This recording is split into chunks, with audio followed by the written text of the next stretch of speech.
selamat siang, salam sejahtera untuk kita semua. Saya berharap semuanya dalam keadaan sehat. Yang terhormat Ibu Fitri Anggraini MPD, selaku dosen pengampu mata kuliah Pendidikan Pancasila di kelas 20T02.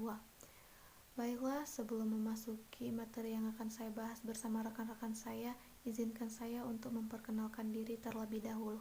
Nama saya Cindy Aulia Siahaan, NIM 201056. Di sini kelompok saya membahas materi yang bertema keputusan pemerintah membuka izin investasi untuk minuman beralkohol menuai pro dan kontra. Nah, keputusan pemerintah membuka izin untuk industri minuman beralkohol ini telah banyak menuai pro dan kontra.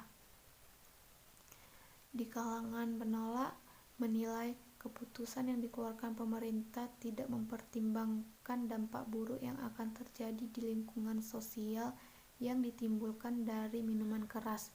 Sementara di pihak yang mendukung investasi ini menyebut investasi minuman beralkohol bakal menambah peluang tenaga kerja, menambah penghasilan negara, dan mengendalikan peredaran atau perdagangan yang saat ini sembunyi-sembunyi. Ide pembukaan industri minuman beralkohol sudah pernah dibahas sejak rencana Undang-Undang Cipta Kerja dilakukan.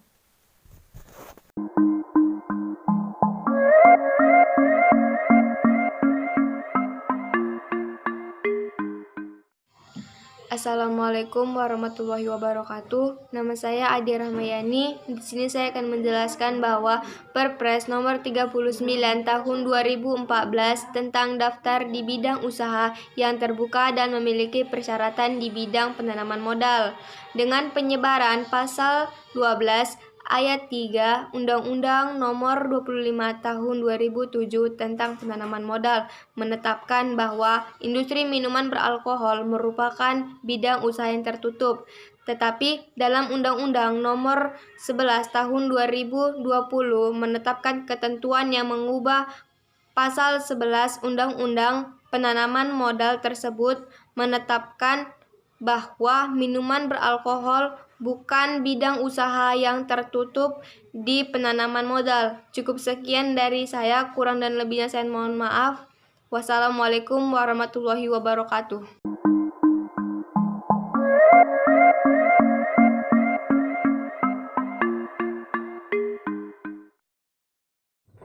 Assalamualaikum warahmatullahi wabarakatuh.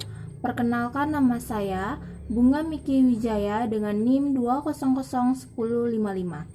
Baik, di sini saya akan melanjutkan penjelasan mengenai alasan pendukung mengapa izin investasi dan produksi minuman beralkohol dapat menimbulkan dampak yang positif, yakni dengan izin ini, industri bisa memperoleh suntikan investasi dari investor asing maupun lokal. Koperasi hingga usaha mikro maupun domestik akan mendapatkan dampak yang positif.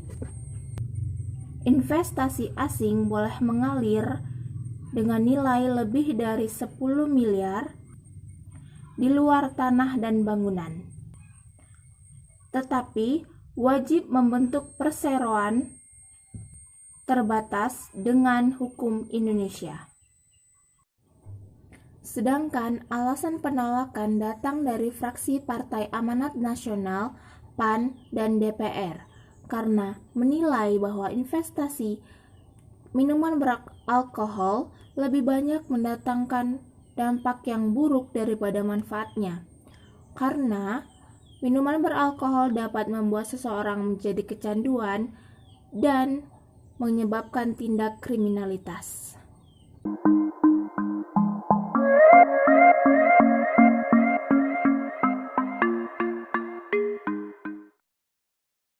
Assalamualaikum warahmatullahi wabarakatuh. Perkenalkan, nama saya Nadia Veronica Purba. Saya dari kelas 20T02. Terima kasih kepada moderator yang sudah mengizinkan saya untuk melanjutkan presentasi yang berjudul tentang keputusan pemerintah membuka izin investasi untuk minuman keras menuai pro dan kontra. Baiklah, sekarang memasuki tentang tanggapan pro kontra soal Perpres investasi miras. Industri minuman keras beralkohol dan minuman keras atau miras merupakan bidang usaha yang biasa diusahakan oleh semua penanam modal yang memenuhi persyaratan. Dalam lampiran peraturan Presiden dari Undang-Undang Nomor 11 Tahun 2020 tentang Cipta Kerja itu disebutkan, penanaman modal baru untuk industri minuman keras dan mengandung alkohol di Provinsi Bali, Nusa Tenggara Timur, Sulawesi Utara, dan Papua dapat memperhatikan budaya dan kearifan setempat.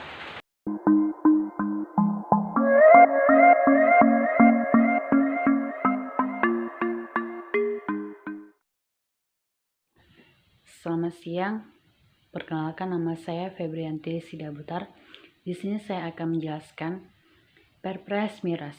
Nah, Perpres miras ini juga sudah menuai pro dan juga kontra. Termasuk salah satunya DPR RI atau Dewan Perwakilan Rakyat Republik Indonesia. Ketua fraksi PAN DPR atau yang disebut dengan nama Saleh Partaunan Daulay, beliau telah meminta agar pemerintah segera mengkaji ulang proses miras tersebut. Nah, pasal-pasal dalam Perpres tersebut juga sangat potensial menimbulkan polemik dan keresahan di tengah masyarakat. Masyarakat yang saat ini juga diperbolehkan atau diizinkan untuk memproduksi minuman keras atau miras tersebut. Hanya saja, miras yang mereka gunakan itu bukan miras sembarang miras.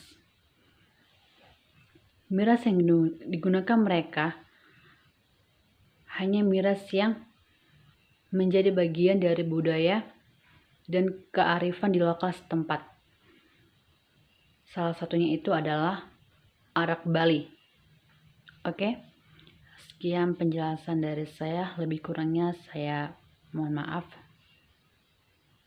Saya ucapkan terima kasih.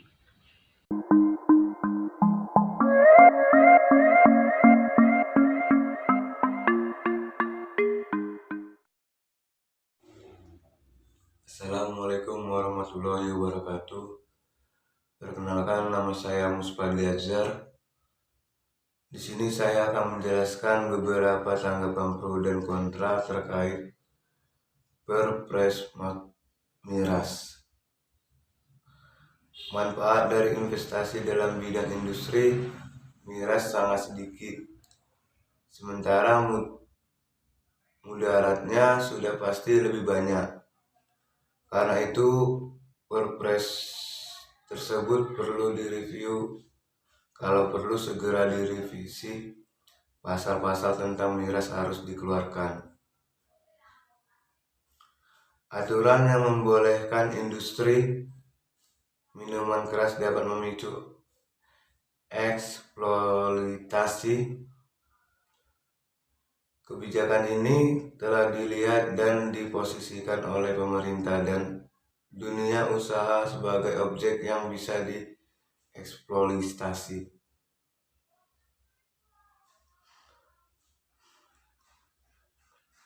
Keputusan izin dan investasi minuman beralkohol juga tidak cocok dengan nilai-nilai yang terkandung dalam Pancasila dan tujuan negara.